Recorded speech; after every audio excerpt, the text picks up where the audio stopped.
Welcome back to Vinaya भटक्या. मी आलेलो आहे माझ्या मित्राच्या सासूरवाडीला. एक रिसे पिसे नावाचं गाव आहे. सासवडपासून साधारण एक 30 किलोमीटर आहे. आणि सासवड तुम्हाला माहिती आहे पुण्यापासून एक 27 किलोमीटर आहे. आम्ही काल सकाळी ठाण्यावरनं निघालो. साधारण एक 6:30च्या सुमारास इथून निघालो आणि 11-12 वाजले इथे आम्हाला येण्यापर्यंत. येताना आम्ही मिसिंग लिंकवरनं आलो आणि मिसिंग लिंकवरचं तुम्हाला मी दाखविलंच. मिसिंग लिंक पण शूटिंग काय धुवाधार पाऊस होता. पण मिसिंग लिंकवरनं पलीकडे गेल्यानंतर पाऊस एकदमच गायब झाला. पुण्याला पण पाऊस नव्हता, सासवडला पाऊस नाही. हे आता मागे तुम्हाला आवाज आला आहे, हे एक देऊळ आहे आणि गावाची मंडळी इथे सगळी देवळामध्ये सकाळी दर्शन घेण्याकरता येतात. मी जिथे बसलो आहे तिथून माझ्या मित्राच्या सासूरवाडीचं घर जे आहे ते तुम्हाला मी दाखवेल. एक 5 मीटरवर आहे. पण गंमत अशी की त्या गावामध्ये घरामध्ये बिलकुल रेंज येत नाही आणि त्याच्याकरता इथे या झाडाखाली येऊन बसायला लागतं. झाडाखाली बसलो का मग रेंज येते. मग आपल्याला एवढी तर सवय झालेली आहे मोबाईलची, व्हॉट्सॲप चालत नसेल, हे नसेल, तर त्याच्याकरता एक 5 मिनटं इथे येऊन बसायचं, आपलं डाउनलोड करून घ्यायचं आणि परत आतमध्ये जायचं. अतिशय सुंदर असं हे गाव आहे. आपण आता गावामध्ये चक्कर मारणारच आहोत. काल रात्री इथे दिवसा पण थंडी जवळजवळ 23 डिग्री टेम्परेचर होतं दिवसभर. पाऊस नव्हता, बारीकसा पाऊस यायचा आणि निघून जायचा. रात्रीचं पंखे सगळे बंद करायला लागले. आपल्या मुंबईला AC लागतो त्याप्रमाणे इथूनचं टेम्परेचर आहे. आणि तुम्ही आता मागे बघतायत इथे गावातली मंडळी देवळात इथे आता आलेली आहेत. हे बघा इथे देऊळ आहे. सगळे लोक दर्शनाकरता इथे येतात. गावाच्या मंडळींचं लाईफ पण अतिशय सुंदर असतं. इथे लोक येतात. कुठचं आहे मामा हे गाव, हे देऊळ? लक्ष्मी माता. हां, लक्ष्मी माता. हे बघा लक्ष्मी माताचं देऊळ आहे. गावातले सगळी मंडळी दररोज सकाळी येतात इकडे आणि दर्शन घेऊन जातात. दररोज येतात. म्हणजे पुढे पण मंदिर आहेत ना ते पुढचं पण देऊळ कुठचं आहे ते? पांडुरंगाचं हे रे, मुकाई देवी, महादेवाचं हे. महादेवाचं आणि पांडुरंगाचं. आता आपण तिथे पण जाऊया बघायला, दर्शन घेऊया, जरा आंघोळ बिंघोळ करू आणि दर्शन घेऊया. चला, थँक्यू. आपण पोचतोय ते मिसिंग लिंक जे पुणा एक्सप्रेसवेवर आहे. पुणा मुंबई एक्सप्रेसवेवर अतिशय सुरेख बांधलेला हा एक्सप्रेसवेवर हा मिसिंग लिंक आहे. आणि जवळजवळ 25 ते 30 मिनटाचं पुण्याचं जायचं अंतर आपल्याला कमी होतं. 2 बोगदे आहेत आणि त्या बोगद्यांना जोडणारा एक मोठा ब्रिज बांधलेला आहे. आणि ब्रिज आणि हे बोगदे हे मेन अट्रॅक्शन मिसिंग लिंकचं आहे. मी तुम्हाला एवढंच डिटेल्स मी माझ्या दुसऱ्या एका व्हिडिओत मी दिलेले आहेत. तर ही जी मिसिंग लिंक आहे हे आपण आता बघतोय. हा जो ब्रिज आहे उत्कृष्ट ब्रिज असा बांधलेला आपल्याला दिसतोय. टेक्नॉलॉजीसुद्धा अतिशय सुरेख आणि हाय टेक्नॉलॉजीचा असा हा ब्रिज आहे. आणि नंतर आपल्याला दिसतोय हा दुसरा ब्रिज मोठा. हा एक 9.7 किलोमीटरचा हा एक ब्रिज आहे, बोगदा आहे. आणि ह्या बोगद्यामध्ये 4 लेन्स आहेत. आतमध्ये लाईटिंगसुद्धा अतिशय सुंदर केलेलं आहे. व्हेंटिलेशन सिस्टीमसुद्धा उत्कृष्ट प्रकारची व्हेंटिलेशन सिस्टीम केलेली आहे. फक्त आता हा मेंटेन राहायला पाहिजे, पण तो राहू शकेल कारण एक मुंबई पुणा एक्सप्रेसवे पण अतिशय सुंदर आणि चांगल्या रीतीने आत्तापर्यंत मेंटेन केलेला आहे. आपण आता बाहेर पडलो आहे लोणावळा बायपास करून. जवळजवळ 20-25 मिनिटाचं अंतर नक्कीच कमी होतं. कारण लोणावळ्याला तुम्ही सॅटर्डे संडेला त्या साईडला भरपूर अशी ट्रॅफिक जाम असतो. आता ह्याच्यानंतर आपण पुढे जायचं आहे आपलं ते सासवडला. त्याच्याकरता आपण कोथरूडवरनं पुढे आलेलो आहे. आणि बोपेदेव घाट हा आपल्याला चढायचा आहे. हा जो घाट आहे हा कोंढवा, येवलेवाडी आणि सासवड यांना जोडणारा हा एक अत्यंत महत्त्वाचा आणि निसर्गरम्य घाटमार्ग आहे. सासवडला जाण्यासाठी दिवे घाटाव्यतिरिक्त हा एक उत्तम आणि थेट पर्याय म्हणून आपल्याला दिसतोय. आपण जेव्हा मुंबईवरून कोथरूडवरून पुण्याच्या दक्षिण भागातून म्हणजेच कोंढवा, उंद्री, येवलेवाडी, कात्रज परिसर मधून सासवडला जाण्यासाठी बोपदेव घाटाचा सर्वात जवळचा आणि सोयीचा मार्ग पडतो. या घाटाच्या माथ्यावरून आपण एका बाजूला पुणे शहराचा आणि कात्रज परिसराचा सुंदर असा नजराणा दिसतो, तर दुसऱ्या बाजूला सासवडचे असे मोकळे पठार आणि पुरंदर किल्ल्याचा परिसर सुद्धा आपल्याला अगदी सुंदर असा दिसतोय बघा तुम्ही. आणि म्हणतात की हा जो घाट आहे हा पुण्याच्या इथूनची जी मुलं आहेत हा सूर्योदय आणि सूर्यास्त बघण्याकरता पुण्याची जे ट्रेकर्स किंवा सायकल्स वरून हे मुलं इथे येतात आणि सकाळच्या वेळी म्हणतात की आणि संध्याकाळची इथूनचा व्ह्यू अतिशय सुंदर असतो. घाटातील रस्ता नेहमीप्रमाणेच असा तीव्र आणि असा नागमोडी वळणाचा असल्याने थोडासा रिस्की आहे, कारण पावसाळ्यात आणि धुकं पण बरंचसं इथं पडलेलं असतं, त्यामुळे थोडंसं ड्रायव्हिंगसुद्धा करताना आपल्याला केअरफुल राहायला लागतं. आणि बोपदेव घाटाच्या माथ्यावरून जो आपण चाललेलो आहे ते खोऱ्याचे दृश्य आणि तुम्ही बघताय रस्त्याची वळण्यामध्ये खूप असं सुंदर कॅमेऱ्यामध्ये ह्या व्ह्यू टिपला गेलेला आहे. आता ह्याच्यावरनं आपण पुढे जाणार आहोत ते रिसा गावामध्ये आणि त्याच्या अगोदर आपण जाऊ ते सासवडला जाऊन थोडंसं आपल्याला खरेदी करायचे आणि ते केल्यानंतर सासवड सुपा वरून आपण जाणार आहोत ते रिसे आणि पिसे ह्या 2 गावाच्या इथे. आपला मुक्काम असेल तो रिसे गावामध्ये, पण बऱ्याचदा स्थानिक भाषेत या एरियाला रिसे पिसे किंवा रिसा पिसे म्हणून सुद्धा ओळखलं जातं. आणि पुरंदर तालुक्यातील शांत आणि निसर्गरम्य अशी ही 2 गावं आहेत. गावाचा परिसर, संस्कृती आणि जीवनशैलीबद्दल आपल्याला थोडंसं समजून आपण घेणार आहोत, कारण हे गाव एक भौगोलिक आणि ऐतिहासिक संदर्भ सुद्धा या गावांना लागलेले आहेत. हे गाव जे आहे पुरंदर तालुक्याच्या पूर्व पट्ट्यात म्हणजेच सासवड ते सुपा म्हणजे बारामती रस्ता मार्गावर येतात. हा संपूर्ण मार्ग पुढे मयुरेश्वर अरण्य म्हणजेच मोरगाव जवळ असलेलं आणि बारामतीला जोडणारा असल्याने या रस्त्यावर आपल्याला अतिशय सुंदर असं निसर्गरम्य पठारी दृश्य, बाभळीचे बने आणि शांत ग्रामीण दृश्य असं पाहायला मिळतं. हा जो ऐतिहासिक करा पठार आहे आणि पुरंदरच्या मावळपट्ट्याशी जोडलेला असून जुन्या काळातील एक दळणवळणाचा एक शांत मार्ग म्हणून सुद्धा ओळखला जातो.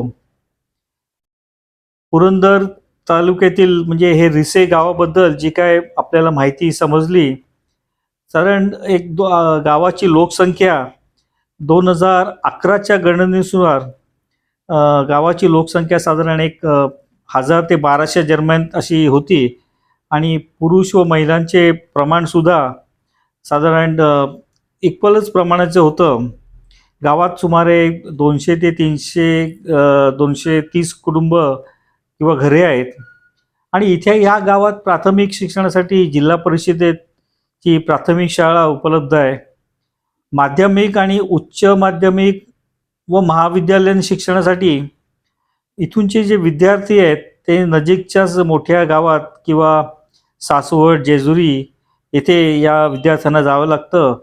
त्यामुळे तुम्हाला इथे थोडीशी जेव्हा माणसं बघतो आपण तेव्हा थोडीशी रिटायर झालेली माणसं किंवा लहान मुलं अशी दिसतात, कारण मोठी जी मुलं आहेत ती शिक्षणाकरता नोकरीकरता अशी बाहेर पडलेली आहेत. आणि ह्या रिसा गावातला प्रमुख व्यवसाय शेतीचा असून इथे ग्रामीण जीवन अनुभवायला आपल्याला अतिशय सुंदर मिळतं आणि आम्ही सुद्धा 2 दिवस होतो. अतिशय सुंदर असं वातावरण इथे ग्रामीण वातावरणामध्ये आम्हाला राहायला मिळालं. आणि हे जे यांचं जे राहणीमान आहे, हे ग्रामीण आणि शांत जीवनशैली आणि जीवन पारंपरिक आणि कृषी संस्कृतीशी जोडलेलं आहे असं आपल्याला दिसतंय. ॲक्च्युली पुरंदर तालुक्याचा हा जो पूर्व पट्टा आहे, कमी पावसाचा म्हणजे इथे फारच कमी पाऊस पडतो आणि पारंपरिक इथे जे पीक घेतलं जातं ते बाजरी आणि रब्बी ज्वारीचे उत्तम दर्जाचे इथे पीक घेतलं जातं. आणि असं म्हणतात की येथील ज्वारीच्या हुरड्याची जी चव आहे ती विशेष चव आहे. आणि हा पट्टा ज्वारी आणि बाजरीचे कोठार म्हणून सुद्धा ओळखला जातो. ज्वारी बाजरी व्यतिरिक्त सुद्धा इथे दुसरी कडधान्य म्हणजेच मूग, मटकी, हरभरा तसेच काही प्रमाणात कांदा आणि डाळिंबाच्या बागा सुद्धा आपल्याला इथे बघायला मिळतात. शेती हा बहुतांश लोकांचा इथे मुख्य म्हणजे कमवण्याचा स्तोत्र आहे. आणि यामध्ये ज्वारी, बाजरी, कांदा, भाजीपाला तसेच पुरंदर भागातील प्रसिद्ध सीताफळ आणि अंजीरसुद्धा या भागात घेतली जातात. इथे शेतीला पूरक म्हणून दुग्ध व्यवसायसुद्धा मोठ्या प्रमाणात चालतो. आणि नोकरीच्या याच्यात तुम्ही बघितलं तर अनेक तरुण वर्ग जेजुरी, MIDC किंवा सासवड किंवा पुणे, हडपसर परिसरातील कंपन्यांमध्ये नोकरी व व्यवसायासाठी ये जा करत असतात. त्यामुळे गावात तुम्हाला मोठी माणसं जरा मगाशी सांगितल्याप्रमाणे रिटायर माणसंच जास्त दिसतात. पायाभूत सुविधा जर बघितल्या गावामध्ये तर बऱ्यापैकी चांगले आहेत. आणि गावाची रचना आणि व घरे बघितलीच तर आजही तुम्हाला इथे कौलारू घरे शांत वाड्या वस्त्याच्या स्वरूपात अजून उभी राहिलेली अशी दिसत आहेत.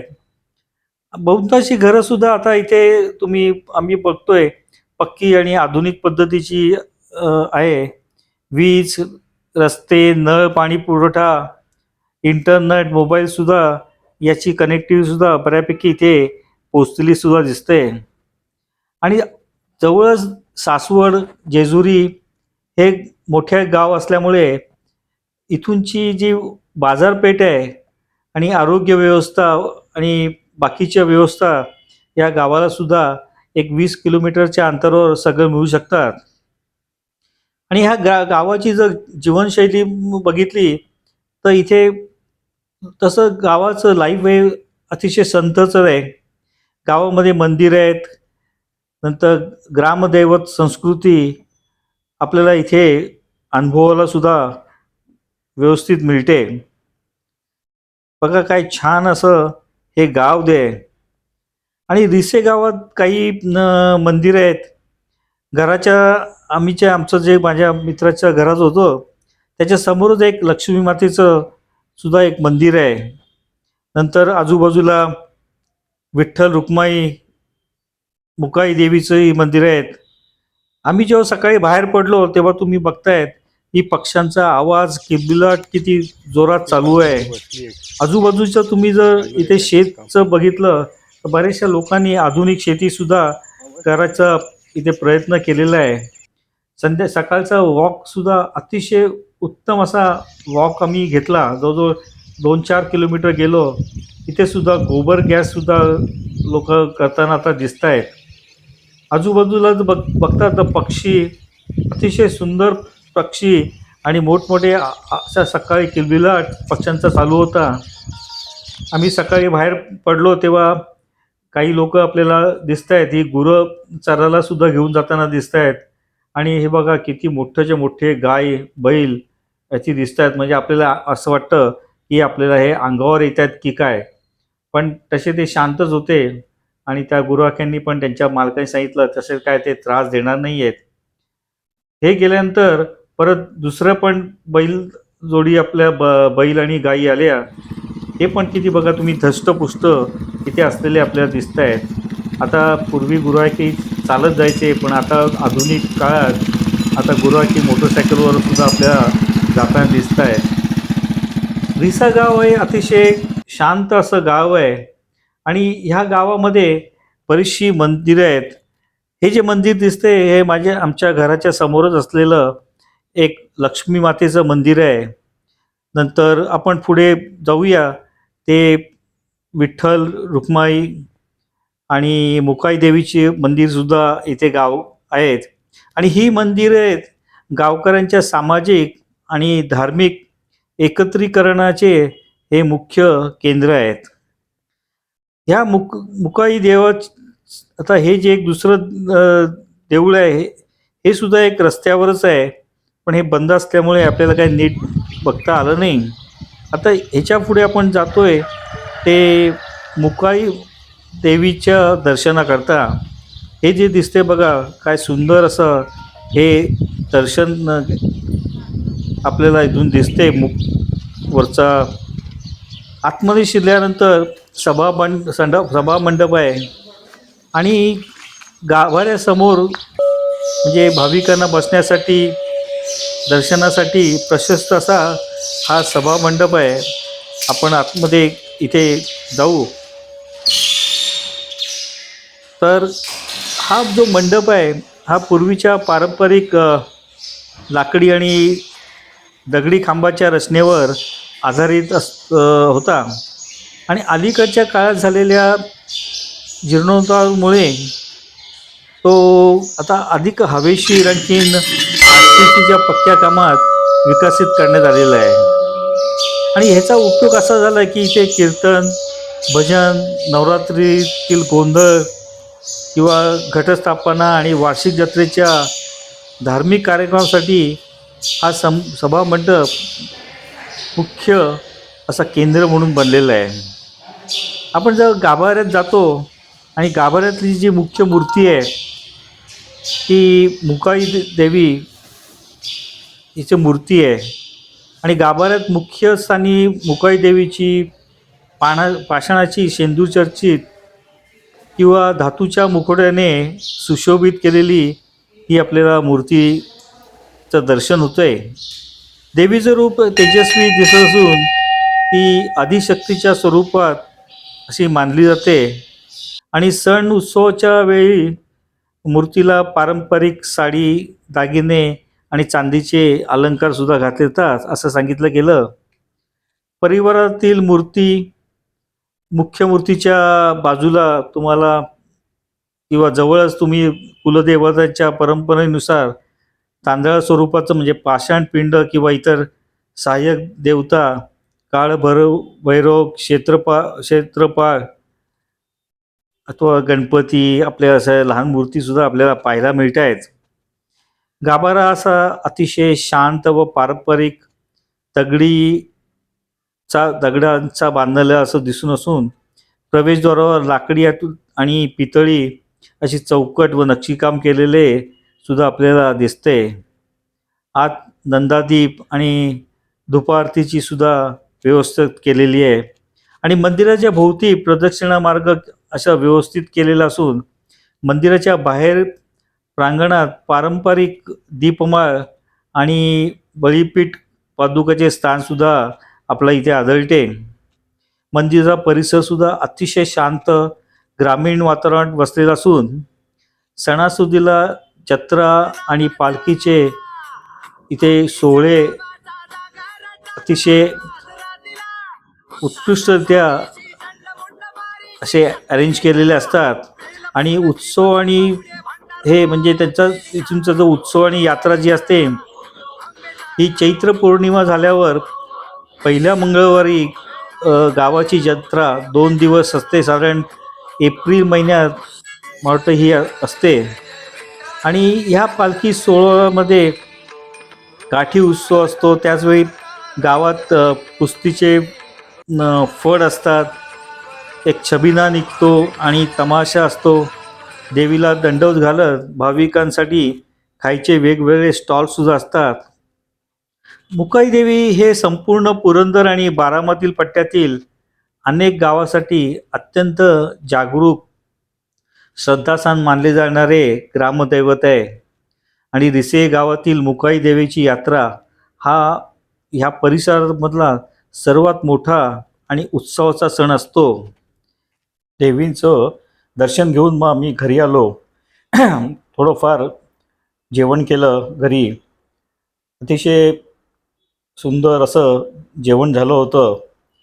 जेवणानंतर आम्हाला निघायचं होतं ते मुंबईकरता. साधारण एक तास लागला आमच्या जेवण करण्याकरता. मग जेवण झाल्यानंतर आम्ही तिघं होतो. तिघंही मस्त की मांडी घालून खाली बसून छानपैकी असं दुपारचं जेवण केलं. नंतर चहा पिऊन आम्ही निघणार होतो ते आमच्या परतीच्या प्रवासाकरता. हा आमचा शिरीष आहे. याच्याच सासूरवाडी आम्ही आलो होतो. छान असं हे गाव आहे रिसा. सुंदर हवा पडली होती आणि आमची एक दिवसाची ट्रीप पण अतिशय सुंदर झाली. ही शिरीषची गाडी आहे. गाडीमध्ये सगळं दुपारचं आम्ही निघण्याकरताचं सामान पॅक केलं. परत आम्ही निघालो ते आमच्या परतीच्या प्रवासाला. आणि हा घाटाचा प्रवास बघा काय सुंदर होता. रविवार होता त्याच्यामुळे घाटामध्ये खूप गर्दी पण होती आणि पुण्याची लोक ही सूर्यास्त बघण्याकरता सुद्धा इथे आलेली दिसत होती. So thanks for watching this video. Video आवडल्यास लाईक करा, सबस्क्राईब करा. माझ्या चॅनलला आत्तापर्यंत जर सबस्क्राईब केलं नसेल तर सबस्क्राईब करायलासुद्धा विसरू नका. आता आपण पुढचा व्हिडिओ घेऊन येईपर्यंत बाय बाय अँड